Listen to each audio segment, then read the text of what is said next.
O xadrez é um dos jogos de tabuleiro mais populares. E não existe uma precisão sobre a origem do jogo de xadrez, tanto no que diz respeito ao ano que ele foi criado, quanto ao local. Mas existe uma lenda indiana que cita uma possível origem ao jogo de xadrez. Nessa história, um rei estava deprimido pela morte do filho. E ele foi presenteado por um de seus súditos com um jogo que representava as tropas do exército real. O rei ficou encantado com aquele divertimento e conseguiu sair da depressão que ele estava por conta da morte do filho. E ele ficou tão feliz que ele decidiu retribuir o súdito, dando querendo recompensar com um presente, enfim, alguma coisa. E esse súdito recusou humildemente aquela oferta. O rei ficou um pouco ofendido com aquilo, porque ele dizia que ele era muito rico, ele podia pagar o que quer que fosse. Então, o sábio, o súdito, solicitou o seguinte presente. Ele disse o seguinte: então, vamos usar essa retribuição em cima do próprio jogo de xadrez. Então, para a primeira casa do tabuleiro, o rei vai me pagar 1 grão de arroz. O arroz era, importante dizer, o arroz era um artigo importante naquela época. Para a segunda casa do tabuleiro, o rei me paga 2 grãos de arroz. Na terceira casa, 4 grãos de arroz. Na quarta casa, 8 grãos de arroz. E assim, sucessivamente, até a casa 64.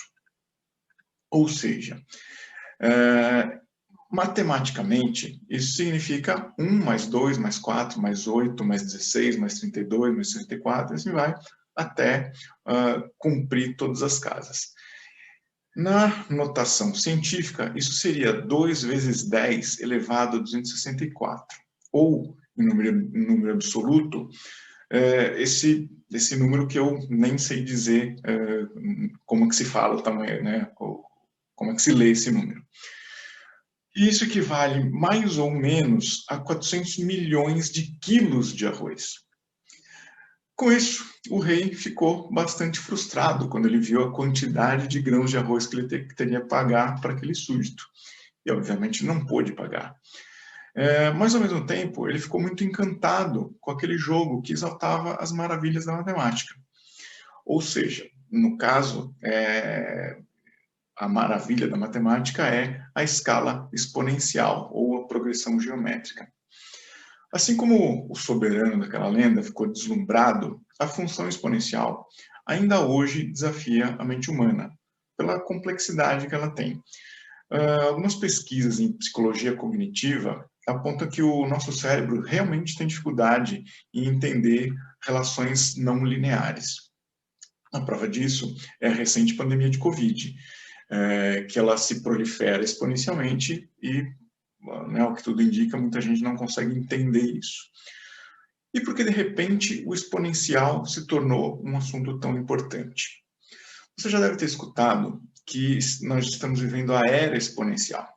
Essa expressão é uma das mega tendências da transformação digital e diz respeito à velocidade com que as tecnologias sofrem mudanças significativas. Uma das aplicações perceptíveis no nosso dia a dia é a Lei de Moore, que foi formulada na década de 60 pelo Gordon Moore, que foi o fundador da Intel. E a Lei de Moore prevê que a capacidade computacional ela duplica a cada 18 meses, ou seja, o chip do computador ele consegue ter o dobro de potencial de computação a cada 18 meses, cada 1 ano e meio. No entanto, a tecnologia não é o único fator da transformação digital. E com isso, a tal velocidade exponencial também vem sendo verificada em outros ambientes, como o ambiente social e corporativo. Então, como exemplo, o crescimento de usuários do Facebook e a amplitude do Waze.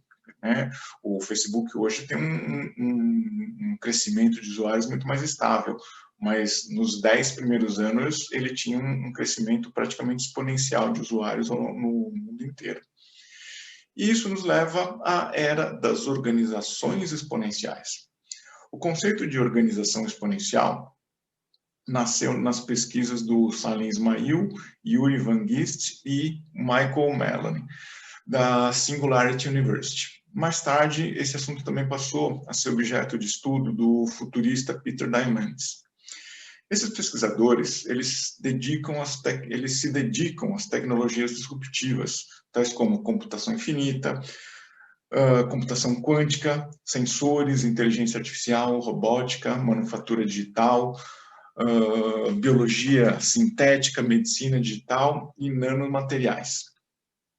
Basicamente, as organizações exponenciais, elas adotam métodos e processos altamente eficazes, resultando em um crescimento expressivo muito rápido, em um espaço de tempo muito curto.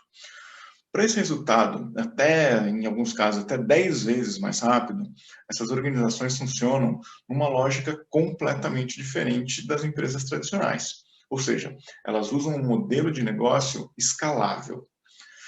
Em suma, elas são guiadas pelo que esses autores descrevem como propósito massivo transformador. E esse conceito inclui alguns atributos como a criatividade, a escalabilidade e elementos de controle da empresa. Eu não vou entrar em detalhes sobre isso, porque esse estudo é bastante complexo. E também eu tenho um outro vídeo aqui no canal que explica o conceito de inovação e disrupção. Eu vou deixar o link aqui na descrição, você pode conferir depois.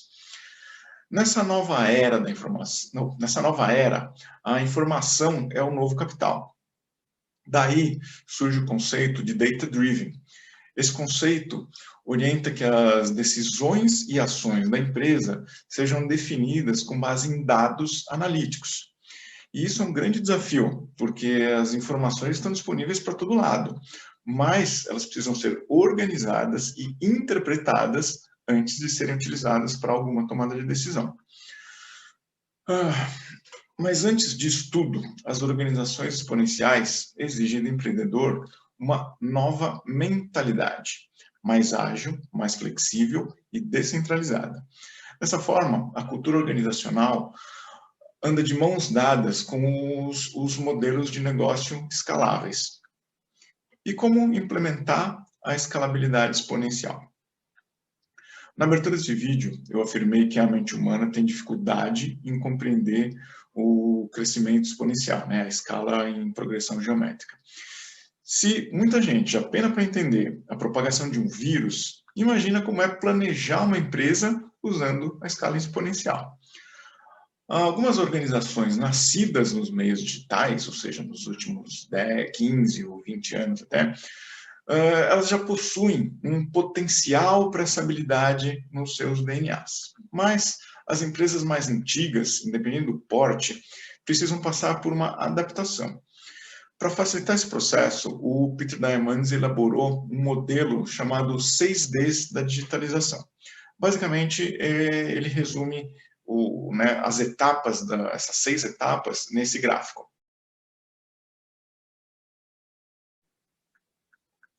Então, vamos ver cada uma dessas etapas com mais detalhe. A primeira etapa é a digitalização, onde tudo o que passa do meio físico para o meio digital desenvolve o potencial para um crescimento exponencial.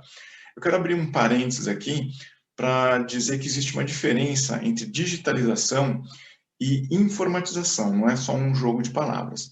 Informatizar significa pegar aquele seu controle que você tem num caderno ou em algum tipo meio físico e passar isso para uma planilha de Excel e parar por aí.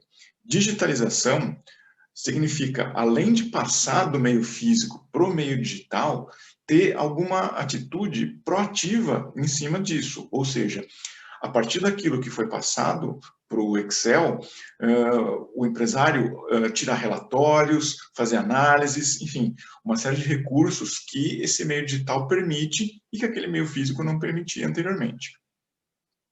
Ok, explicada essa diferença, a segunda etapa da curva exponencial é a da decepção.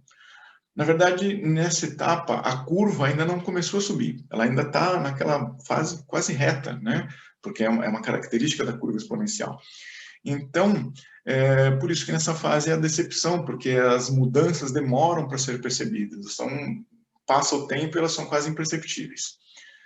Até que se chega no terceiro estágio, que aí sim é o cotovelo, né, o chamado cotovelo da curva exponencial, que é quando ela vira e dispara para cima.